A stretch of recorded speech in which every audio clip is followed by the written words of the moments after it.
Welcome to the How of Business with your host, Henry Lopez, the podcast that helps you start, run, and grow your small business. And now, here is your host. Welcome to the How of Business podcast. This is Henry Lopez. Planning is essential to business success, but even the best plans come with risk and no guarantees. And so on this episode, I'm going to share my thoughts on why you must plan to succeed, but also be prepared to fail, and how accepting uncertainty, making informed decisions, and learning quickly from the things that don't work, how that's often what separates us from getting stalled in business, whether it's starting or growing a business, and achieving success and profitability with our small business. You can find all of the How of Business resources, including the show notes page for this episode, and learn about my one-on-one and group coaching programs at thehowofbusiness.com. I also invite you to please join the How of Business community on Patreon and subscribe wherever you might be listening so you don't miss any new episodes. So let me share my thoughts and experiences on why planning matters, but why accepting risk and failure, and of course correction, ability to make corrections, matters just as much. You know, if planning guaranteed success in business, then entrepreneurship would be easy. But it doesn't. All of the planning in the world, all of the analysis, all of the learning, it doesn't guarantee success. I do believe very much in planning to succeed, but you have to accept also that failure is very possible in any way, whether it's complete failure, a catastrophic failure of the business venture, or failures in something you might try, or a new product line, or something that you've changed in your business. This conversation is not about anti-planning. That's certainly a key takeaway here. If you've been listening to my podcast for any time, you know that I'm big on planning, especially if you're starting your business and developing your business plan, or for existing businesses, creating a strategic business plan every year and then quarterly execution and planning. And this isn't about fear. I'm not trying to scare you into thinking that all businesses fail, but this is a realistic, grounded approach to building and growing a business or starting a new business if that's where you're at. So I want to chat with you about planning to succeed, preparing to fail, and assessing that risk. What would that mean if your venture fails or your decision fails, and how to consider or weigh both at the same time as you make decisions either to start or grow your business. So let's talk about planning first, planning to succeed. Planning doesn't eliminate risk, obviously, but it gives you a fighting chance. It helps you, at a minimum, hopefully avoid some of the more obvious mistakes, especially as it has to do with your overall business model, or maybe a very specific thing that if you planned or got guidance and input on, you might avoid, and you can then not get hung up by that particular mistake or by going down a certain path that others have tried before, and you can now see with some planning that probably doesn't make sense for you either.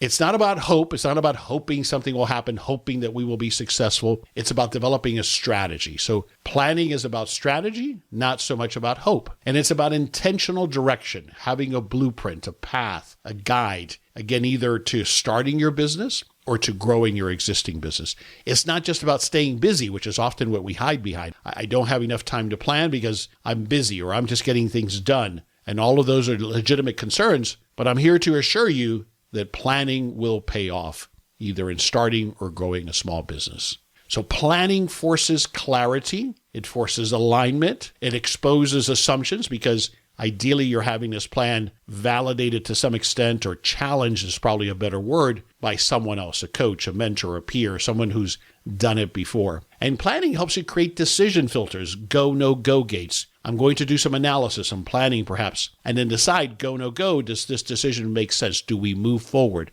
If you're starting a business, let's talk about it from that perspective again for a moment, then I think you must have a business plan. There's episodes that I've released on this, in specific episode 382 on small business plans. So listen to that episode if you're in that stage where you're planning for the start of a business and you don't have a business plan. That's a great episode to go and listen to, episode 382. My big emphasis is you've got to have some type of a plan. And one of the key components of that plan is your financial projections. You have to at least model and project a P&L to validate the financial side of this business model that you're about to launch. And the way that I like to measure whether a business model is healthy, whether it's a good business model, which leads to then, is this a good business idea? Is certainly in the startup phase, you're trying to project and validate through those projections that you can be profitable in this business venture and that it can scale beyond you. if that's what you're looking to do. If you're just looking to be a solopreneur, then that might be slightly different. But even in those cases, you need to plan. So for starting a business, you have to have a business plan and financial projections. The value is not in the document. In other words, you're not writing a novel. And often that's where people get hung up is in the formatting or the grammar.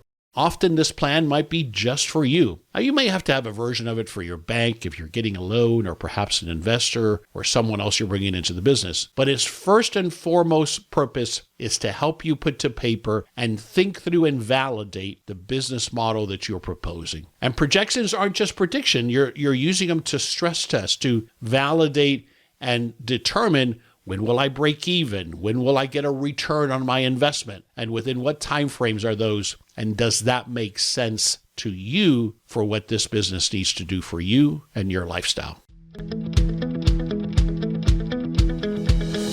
This is Henry Lopez, briefly pausing this episode to invite you to schedule a free coaching consultation with me. I welcome the opportunity to chat with you about your business plans and offer the guidance and accountability that we all need to achieve success. As an experienced small business owner myself, I understand the challenges you're experiencing, and often it's about helping you ask the right questions to help you make progress towards achieving your goals. Whether it's getting started with your first business or growing and maybe exiting your existing small business, I can help you get there. To find out more about my business coaching services and to schedule your free coaching consultation, please visit thehowofbusiness.com. Take that next step today towards finally realizing your business ownership dreams. I look forward to speaking with you soon. Now let's look at it from the lens of an existing business owner. So perhaps you've been in business for a year or two and you're past that startup phase, but you still feel stuck. The growth isn't there. The profitability isn't there, at least not consistently. Well, that's where planning comes into play as well. I think at the beginning of every year, or if you haven't done it, then do it now, is you need a strategic plan. Now, the strategic plan will include a longer-term vision. Where do you want to go? And that horizon, I think, for small businesses typically is in the 2 to 5 year range, let's say 5 years. And then specifically this year, what are our goals? What are our objectives? What's our focus? If we need to pivot, what is that? What does that look like? It gives us focus for this year in alignment with where we want to go longer term. And it could be as simple as you want to get the business to consistent profitability. Well, how will you execute on that? And this most critically is you got to break down that annual strategic plan into quarters so that you can get something done. A quarter is typically long enough to get something done that's meaningful, but not so long that you can't then, as you get to the end of the quarter, assess what's worked, what's not, what's going on overall, and then adjust course if you need to. Episode 590, I would recommend if you need help with how to put together an annual strategic plan. So listen to episode 590 on annual strategic planning if that's where you're at in your business. A plan, again, for an existing business, an annual plan will help you align your priorities, both forwards and to today. In other words, where are we going? Is this plan in alignment? Does it help me get there? Does it move me along that path? And as I'm executing on a quarterly, weekly, and daily basis, are those things, as I prioritize my activities, the most important things that I work on, are they in alignment with helping me make progress on my quarterly plan, tied to my annual plan, in alignment with where I want to go longer term? Because we all have limited resources, obviously, as small business owners, both our time, our team, if we have a team, our money, of course. So this is about helping us make the right decisions as to where we allocate those limited resources. All right, so that's something for you to think about there from a planning perspective. You've got to have a plan to succeed. But the flip side of it is the reality of failure. And so that's the second part of this. Prepare to fail. Planning reduces risk, but it never removes it. And emotionally, you've got to get past that fear of failure is often what happens, especially when you're first starting a business, that fear of failure. But if you're in an existing business, often, again, maybe you're approaching decision fatigue. Maybe you feel like you've tried everything and nothing's working, or you're not sure what's not working. So wherever you are, the planning helps with that, but there is this fear of failure that you have to overcome. And there's the reality of failure, because it's not just a fear, it's based in reality. That's the cold hard truth, is that businesses are not guaranteed. And you can read all kinds of different research depending on what segment you're in as to the probability of failure. So the reality is that if you're searching for maybe getting it in another course or more research or a more detailed business plan or approval from your friends and family, you're not going to find a guarantee. There are no guarantees in business. And listen, I would love to find that. I often find myself in this paralysis. Certainly when I was starting some of my earlier businesses, I have a tendency to be overly analytical, and at some point it's diminishing returns. One of the things that's helped me there is to have a partner who's a different type, takes a different type of approach in how he assesses risk. Or getting a coach or a mentor that'll say, you've done enough research, you're ready to move forward and take that leap of faith. Because if you continue waiting until you've got it perfect and guaranteed, you'll keep waiting forever because there's no such thing. Every significant, meaningful business move, whether it's related to starting your business or an existing business owner that's making decisions on a daily basis, it's filled with uncertainty. You're going to have to make decisions with incomplete information. And there's always a risk, both real, financial, and emotional risk. I did an episode about a failure that I had, and this was one of the early episodes on the How a Business, episode 35. And myself and my business partner, David Begin, share the story of having to close our second frozen yogurt business that we owned. And we share there pretty candidly the pain of going through that. And we shared some of the reasons why we closed it and mostly the emotional side of what that was like to deal with as a business owner. Nobody likes to fail. And certainly entrepreneurs hate to fail. I hate to fail or lose, but I realize that is part of this undertaking, that is part of being a business owner, that it comes with the territory. And so what I do is I try to mitigate that risk. I try to calculate that risk, and then I make a decision. I make an assessment. Is that a risk I'm willing to take? Is the business model that I am preparing to launch or that I have, does it have the probability for success, enough probability for success? And then I take a leap and I move forward, knowing that I might have to quickly adjust. So this topic of the risk of entry, of the fee of getting into business or continuing to run a business, it's relevant for starting a business. It's relevant to pivoting a business model, whether maybe you might even be successful, but you're looking at expanding or continuing to grow, adding offerings, adding headcount, adding locations. All of these things come with risk. Remember, the key idea here is on risk. You don't eliminate risk. You decide which risks you're willing to carry. And part of that is determining what's the impact going to be on you and your family. And then, of course, on your staff and your partners and other vendors or partners that are involved in the business. I want to recommend episode 292 titled, Are You Ready to Start Your Business? In that episode, I cover helping you determine whether you're ready, willing, and able to start or even to continue operating a business. Are you ready mentally and emotionally? Are you prepared for it? And this speaks directly to this overcoming of the fear of failure. And what I have found, just to go off on a tangent a moment on that, it's of course particularly important here and can be paralyzing when we're looking to launch a business. It could also apply to making a decision to grow a business. I have found that the number one thing that keeps people from starting a business, other than they don't have the financial resources or the time, is the fear of the embarrassment of failure. In other words, telling your friends and family, remember that business that I was so excited about and I told you all about, and you came to the grand opening, well, I had to shut it down. Boy, that's a big blow to the ego, and I've been there. And it's not easy. And if it happens again, which it may well for me in my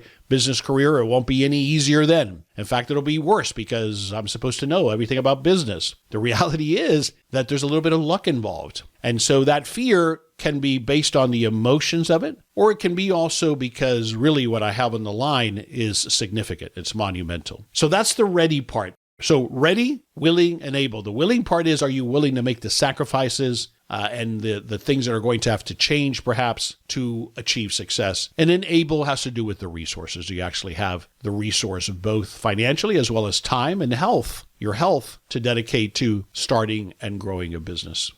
So that's the risk side of the equation. Plan to succeed, but be prepared to fail. And that is just a reality statement there. I know at first blush, it might have seemed like that's very negative, or that you're telling me, Henry, that my business will fail. No, what I'm hoping you're starting to take away from this, and maybe you've already thought through this, is that there are no guarantees in business. Planning helps us avoid some of the obvious stuff, but then the reality comes when we start. And so then we must be courageous enough and quick enough to identify and adjust our business model as soon as the market starts to tell us what it likes and what it doesn't like. And making sure that the risk that we've taken is tolerable for us, not from an emotional perspective. What you do have to have in alignment is making sure that that risk isn't going to ruin you. I often ask people as I'm coaching them that are starting businesses, what's the worst case scenario if this business fails? And answering that question was very personal, obviously, but can answer or can tell you a lot about, am I taking too big of a risk?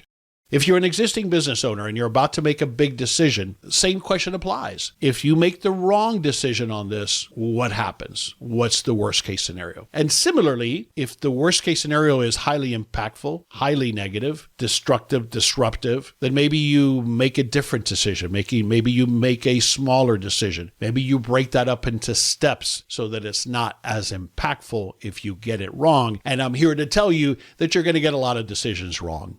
This fear of making the wrong decision leads us to paralysis, and then everything gets stalled.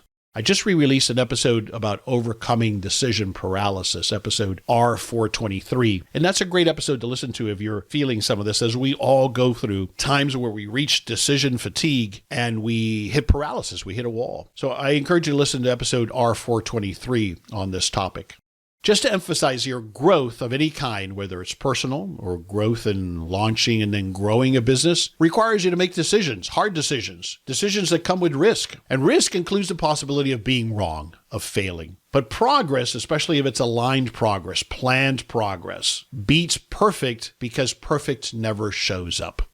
Now let's balance these two things. A mature business owner or a person who's ready to start a business will plan rigorously but act courageously. So you have to have a balanced mindset here. You want to plan thoroughly before you act. You want to accept that there's always going to be uncertainty when you do act, when you do make that decision or move forward, and then learn quickly for what happens after you do make that decision or act and adjust as you need to. So a practical framework is to plan deliberately. So that's to strategize. That's the numbers. Those are the assumptions. You want to plan. You want to think a couple steps ahead. Then you want to assess the downside. What's the exposure? What's that worst case scenario? What's the financial exposure? What's the cost and time? Can I reverse this decision or am I stuck with it? What's the worst case scenario if I get it wrong on this decision? If the business fails or this particular decision leads to some sort of failure?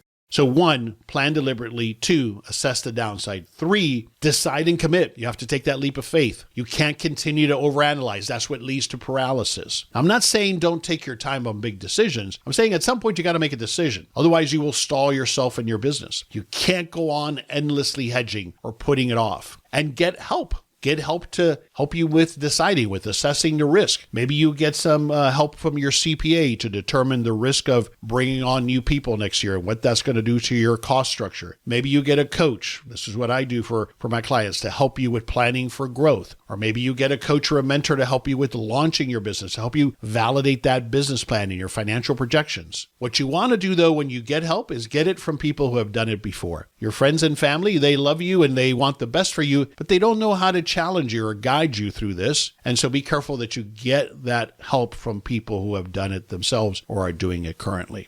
So that's 3, decide and commit, move forward. 4 is to review and adjust. Learn fast, adapt without ego involved, right? Be willing to let go of things that you were so certain were going to work out, even if you're the inventor or the author of it. Fail fast, adjust, or pivot. So those are the 4 steps to a practical framework to help you with this and to balance planning and the reality of failure. So to wrap it up, what I want you to think about is that planning, while it doesn't guarantee success, refusing to plan or thinking that planning has no value is going to guarantee that you struggle. That's a guarantee. So we want to plan so that we have a blueprint, a path that's in alignment for where you want to go. And then overcoming the fear and embarrassment of failure is often the key to success in business, just overcoming that. It's not necessarily that successful entrepreneurs are risk takers. When people tell me that, I think I don't consider myself a risk taker. That's not really my personality. But instead, what I've done and what other successful entrepreneurs do is assess and carefully calculate what the exposure is, what the risk is, and then realize that there's a bit of risk involved in every decision like that. But at the other end of it, you can't be so careless as to think that there are not mistakes you can easily avoid through some planning. Planning is also how we measure the risk appropriately so that we can determine if it makes sense to move forward, regardless of that inherent risk associated with any business, either because you're launching or making decisions in your existing business. The goal isn't to avoid failure, it's to build a business strong enough to survive the mistakes. It's another way, I think, to look at it.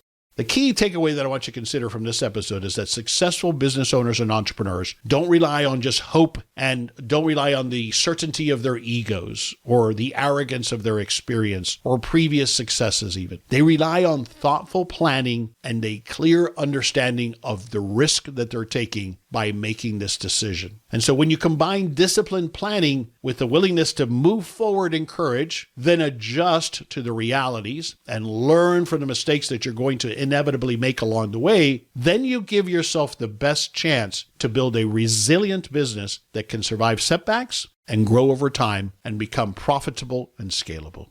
This is Henry Lopez, and thanks for joining me on this episode of The How of Business. I wish you the best as you start and grow your successful and profitable small business. I release new episodes every Monday morning, and you can find the show anywhere you listen to podcasts, including the How of Business YouTube channel and at my website, thehowofbusiness.com. Thanks for listening. Thank you for listening to The How of Business.